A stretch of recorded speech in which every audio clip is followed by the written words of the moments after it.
आदेश नाथ यूट्यूब चॅनलमध्ये आपलं स्वागत आहे। जय महाकाल। नाथ भक्तांनो, शिवभक्तांनो सर्वांना नमो आदेश। तर मी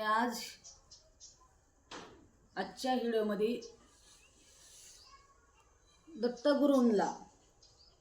दत्तगुरूंसाठी कसं करायचं, काय करायचं हे तुम्हाला माहिती देणार आहे।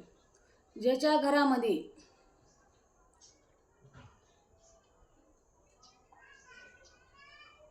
मंत्र साधना करायची असली तर ती मंत्र साधना करण्यासाठी दत्तगुरूंची तर त्यांनी गाणगापूरला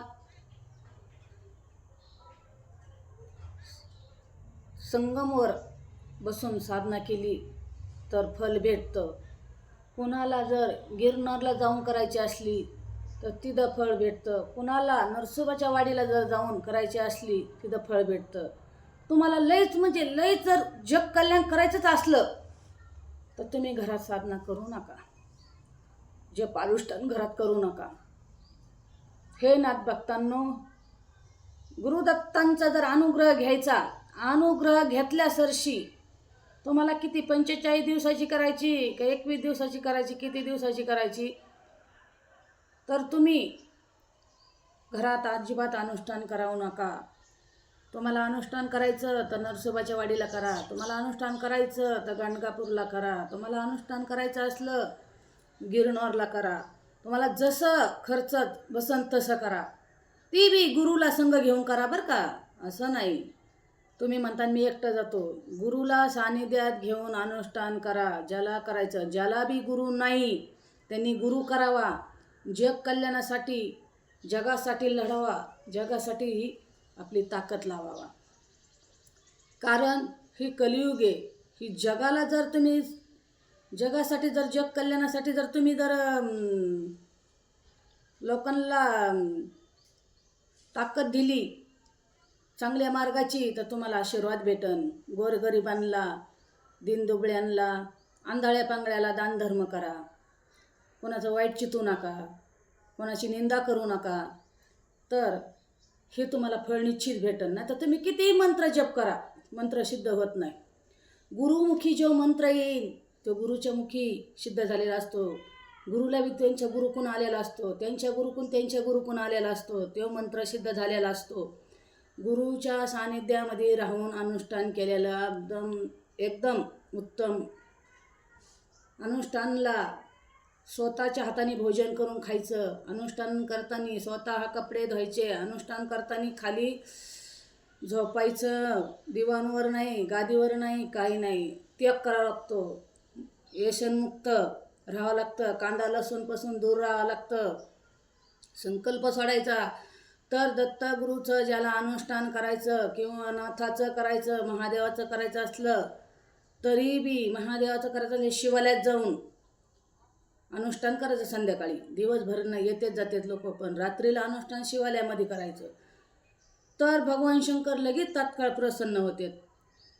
अंबाबाईचं जर अनुष्ठान करायचं असलं, कोणत्याही देवीचं आदिमाया शक्तीचं, तरी त्या मंदिरात जाऊन तुम्ही अनुष्ठान करा रात्रीचं, तुम्हाला लगेच अंबाबाई प्रसन्न होईन, महाकाली प्रसन्न होईन, लक्ष्मी प्रसन्न होईन, ज्या त्या देवीचं ज्याला त्याला करायचं। पण भक्तांनो, मी एकच विनंती करून सांगते, ही ताई तुम्हाला जर दत्तगुरूचं जर दत्तप्रभूंचा आशीर्वादच घ्यायचा असला तर गाणगापूरला करा, नाही तर नरसोबाच्या वाडीला करा। ज्याची ऐपत लई जर पैसे खर्चायची तर त्यांनी गिरनारला करा। पारायणसुद्धा आधी गाणगापूरला करायला पाहिजे गुरुचरित्र, आणि मग आपल्या घरी करायला पाहिजे। पारायण करताना बी नेम येतं, ते नियमाप्रमाणे केलं निश्चित फळ भेटतं। नाही तर तुम्ही असं काही करताना काय बाबा यांनी सांगितलं, लय माहिती देतात आणि आपल्याला काही फरकच नाही, तसं नाही। ज्याला त्याला जप करताना त्यांना त्रास होतो, हे घरी जमतच नाही। नाथांचं जर जग कल्याण करायचं असलं तरच बरं का, नाही जर आपल्याला नुसतं सुख समाधानासाठी मला आपल्या घरी जमतं। जर जग कल्याणच करायचं असलं किंवा कोणाला दरबार भरायचा असला, काही करायचं असला तर त्यांनी निवांत ठिकाणी अनुष्ठान करायचं। पण जर निसं सुखासाठी म्हणलं घरात जमतं. आपल्या आपल्या घरावर संकट येऊ नये म्हणून ते आपल्या घरी बी करता येतं.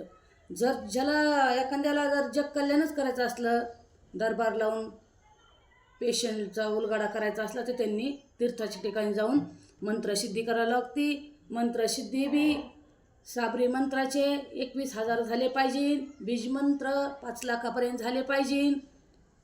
त्याचं बी दशांश झालं पाहिजे. घरी आले हवन झालं पाहिजे. सर्व मंत्र जरी अनुष्ठान केले मंत्रांचे तरी पण घरी आलं हवन करावं लागतं, नाही तर तिथं केलं तरी चालतं. पण हवन करून मग ते अनुष्ठान पूर्ण होतं.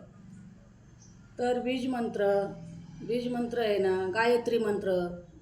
तर आधी नाथ भक्तांनो, शिवभक्तांनो, ज्याला ज्याला अनुष्ठान करायचं त्यांनी तसं करायचं. आणि आधी बघा तुम्ही गायत्री मंत्र, सर्व देवांचे गायत्री मंत्र पाठ करायचे. गायत्री मंत्राशिव कुठलाच काही पर्याय नाही. आदिमायाशक्तीचा गायत्री मंत्र पाहिजे, देवादिदेव महादेवाचा गायत्री मंत्र पाठ झाला पाहिजे, शिवतांडव पाठ झालं पाहिजे, मच्छिंद्रनाथांचा नवनाथांचा गायत्री मंत्र पाठ झाला पाहिजे, आणि दत्तगुरूचा गायत्री मंत्र पाठ झाला पाहिजे, हनुमंताचा गायत्री मंत्र पाठ झाला पाहिजे.